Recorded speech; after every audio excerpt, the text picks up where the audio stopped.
కొన్నిసార్లు సమాజంలో జరిగే ఇన్సిడెంట్స్ చూస్తే మనం మనుషులుగా ఎదిగినంలే గాని మన మనసులు ఎదగలేదు. మన మనసులు మరుగుజ్జులుగానే ఉండిపోయినాయి. ఏం మాట్లాడుతున్నా అంటే రీసెంట్ గా జనవరి 26వ తారీఖున సూర్యాపేటలో వడ్లకొండ కృష్ణ అనే వ్యక్తిని కొట్ల నవీను, కొట్ల వంశీ, బైరు మహేష్ అనే ముగ్గురు వ్యక్తులు కలిసి అత్యంత కిరాతకంగా చంపారు. దీనికి కారణం ఏంటంటే ఆయన కొట్ల నవీను, కొట్ల వంశీ వాళ్ళిద్దరి యొక్క సోదరి భార్గవిని ప్రేమ వివాహం చేసుకోవడం, కులాంతర వివాహం చేసుకోవడం అన్నమాట.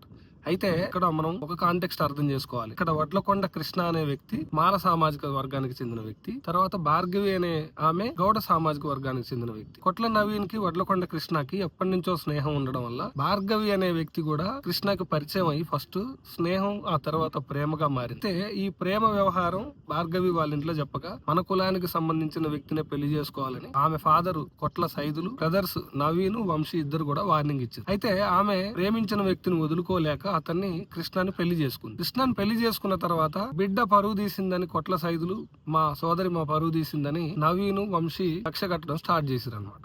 కక్ష కట్టి ఏదో ఒక రోజు ఇతన్ని చంపాలి, లేకపోతే ఇతని మీద ప్రతీకారం తీర్చుకోవాలని ఇతని హత్య గురించి ఎప్పటి నుంచో ప్రణాళికలు వేస్తూ ఇందులో వీళ్ళకి తెలిసిన బైరు మహేష్ అనే వ్యక్తితో సలహాలు తీసుకొని వాళ్ళు ఏం చేసిరంటే బైరు మహేష్ వడ్లకొండ కృష్ణకి కాల్ చేసి ఒక దగ్గరికి రా, మనం ఫ్లాట్ కొందాం, లేకపోతే ఫలానా బిజినెస్ చేద్దాం అని పిలిచిండు. సర్లే నాతో స్నేహంగా ఉంటున్నారు అని చెప్పేసి వడ్లకొండ కృష్ణ వాళ్ళు చెప్పిన ప్రదేశానికి వెళ్ళిన తర్వాత అందరు కూర్చొని ఆల్కహాల్ సేవించిన తర్వాత మహేష్ సైగతోని కొట్ల నవీను, కొట్ల వంశీ వీళ్ళిద్దరూ వడ్లకొండ కృష్ణ మీద పడి అత్యంత కిరాతకంగా ఎదురు రొమ్ముల మీద, గుండెల మీద గుద్ది, తల మీద చేతులతోనే గుద్ది మోది అత్యంత కిరాతకంగా చంపడం జరిగింది. ఈ కృష్ణ కూడా వీళ్ళు నా స్నేహితులే కదా, నన్నెందుకు చంపుతారు, నాతో మంచిగానే ఉంటున్నారు కాబట్టి అందరం కలిసిమెలిసి ఉందామని వాళ్ళని నమ్మి అక్కడికి వెళ్ళింది. అయితే ఈ అత్యంత కిరాతకంగా చంపిన తర్వాత నవీన్ తర్వాత వంశీ వీళ్ళు వాళ్ళ నాయనమ్మ పేరు బుచ్చమ్మకి కాల్ చేసి మేము కృష్ణని చంపినాం అనగానే ఆమె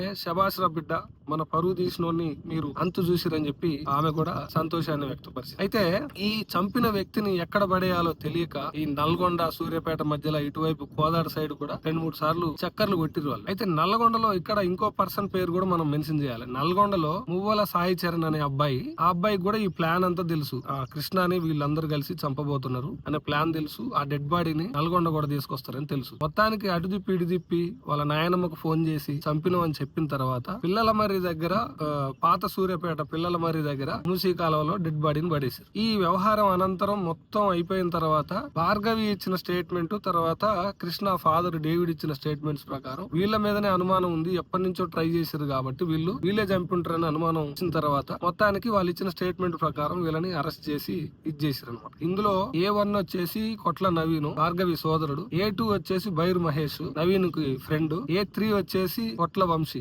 నవీన్ సోదరుడు, A4 వచ్చేసి కొట్ల సైదులు నవీన్ వంశీ ఫాదరు, కొట్ల బుచ్చమ్మ వీళ్ళ నాయనమ్మ, తర్వాత A6 వచ్చేసి మువ్వల సాయి చరణ్. ఇందాక మనం చెప్పుకున్నాం కదా, ఈ వ్యక్తికి ప్లాన్ అంతా తెలుసు. మనిషిని చంపిన తర్వాత డెడ్ బాడీ నల్గొండ తీసుకుపోవాలనేది ప్లాన్. మొత్తం వ్యవహారంలో కులం అనేది ప్రధాన పాత్ర పోషించింది అనమాట. కులంతోని కూడిన అహంకారం, అంటే బీసీ అమ్మాయి ఎస్సీ అబ్బాయిని పెళ్లి చేసుకుంది కాబట్టి బీసీ కులానికి చెందిన వ్యక్తులు ఎస్సీ కులానికి చెందిన అబ్బాయి మీద పగ తీర్చుకున్నారు. గతంలో కూడా ఉమ్మడి నల్గొండ జిల్లాలో మిర్యాలగూడలో సేమ్ ఇన్సిడెంట్ ఇట్లనే జరిగింది. మనందరికి గుర్తుండే ఉంటది. ప్రణయ్ మారుతిరావు అనే వ్యక్తి తన బిడ్డని పెళ్లి చేసుకున్నందుకు ప్రణయ్ ని అత్యంత కిరాతకంగా చంపిండు. అయితే ఇంకెన్నాళ్ళు ఈ దరిద్రం అంతా. కొన్ని విషయాలు మనందరం కూడా ఇన్ని సంవత్సరాలు ఇంత హానర్ కిల్లింగ్స్ ఇవన్నీ జరుగుతున్నాయి కదా, మనుషులుగా చట్టాలు ఎన్నున్నా, తర్వాత రూల్స్ ఎన్నున్నా, పోలీస్ సిస్టమ్ ఉన్నా, లా ఉన్నా, ఏమున్నా సరే మనుషులుగా మనం ఎంతవరకు ఎదిగినాం, మనలో ప్రేమ ఎంతవరకు వికసించింది, మనం మానవత్వం అవతల వ్యక్తుల మీద ఏం మానవత్వం చూపిస్తున్నాం అన్న దాని మీద మనుషులు ఖచ్చితంగా రిఫ్లెక్ట్ చేసుకోవాల్సిన అవసరం ఉంది. ఇప్పుడు కొట్ల సైదులు, కొట్ల నవీను, కొట్ల వంశీ వీళ్ళు ముగ్గురు, తర్వాత బైర్ మహేష్ అనే అబ్బాయి కీలక పాత్ర పోషించి చంపేసింది. అయితే ఇక్కడ అన్నిట్లలో కూడా ఒకటి విచిత్రమైన అంశం ఏంటంటే కొట్ల బుచ్చమ్మ భార్గవి వాళ్ళ నాయనమ్మ, ఆమె వాడిని చంపినం అని ఫోన్ చేసిన తర్వాత శబాష్ రా బిడ్డ అని పొగిడింది కదా, ఆమె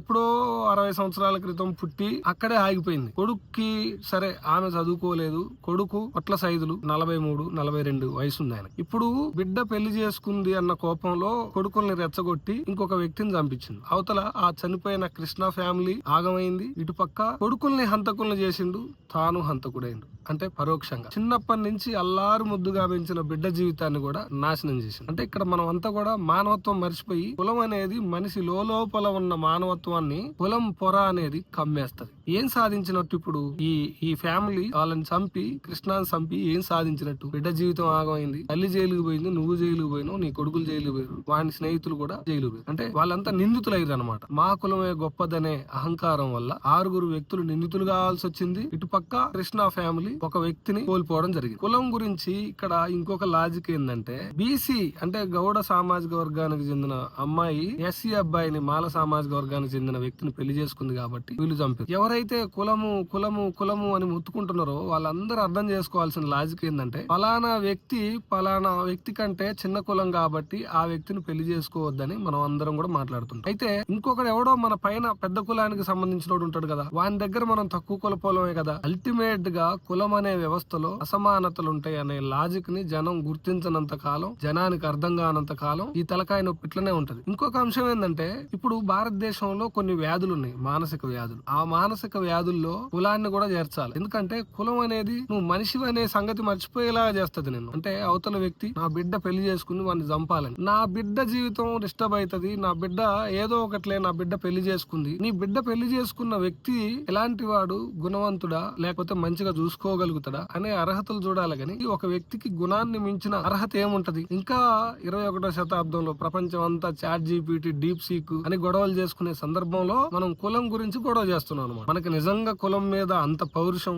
అంత దమ్ముంటే మన కులమోడు బండిచ్చిందే తినాలే ఏంది, మన కులమోడు నీళ్ళిత్తేనే తాగాలే, మన కులమోడు వేసిన రోడ్డు మీదనే నడవాలి, మన కులం డాక్టర్ కాడికే పోవాలి, సంతలో కూడా సరుకులు మన కులమోడు అమ్మే కాడనే తెచ్చుకోవాలి, ఆ సరుకులు కూడా మన కులమోడు సృష్టించినే ఉండాలి. ఆ దమ్ము మనకి ఎవడికి లేదు. ఎందుకంటే ఈ కులం అనేది ఒక ఆర్టిఫిషియల్ సిస్టమ్ అనమాట. మనకి సిగ్గుశరాలు లేకుండా మనం ఇంకా కులాన్ని పట్టుకొని కన్న బిడ్డని, కన్న పేగుని తెంచుకునే విధంగా మన చేతులారా, మన కన్న బిడ్డ జీవితాన్ని మన చేతులారా మనమే నాశనం చేసుకునే విధంగా ఈ కులం అనేది మనం మార్చిందనమాట. అయినా మనకి సిగ్గు రాదు. మనకి కులం కావాలి. కులం అనేది ఒక ఆర్టిఫిషియల్ వ్యవస్థ, అది మనకు కావాలన్నమాట. మనకు మన బిడ్డలు వద్దు, మన కొడుకులు వద్దు, మనం కులం పట్టుకొని ఏలాడదాం. ఈ వీడియో చూస్తున్న వాళ్ళు ఎవరైతే ఉన్నారో వాళ్ళకి ఒకవేళ కులం అనే మానసిక వ్యాధి ఉంటే దాన్ని ప్రేమ అనే మందుతోని చంపేయండి.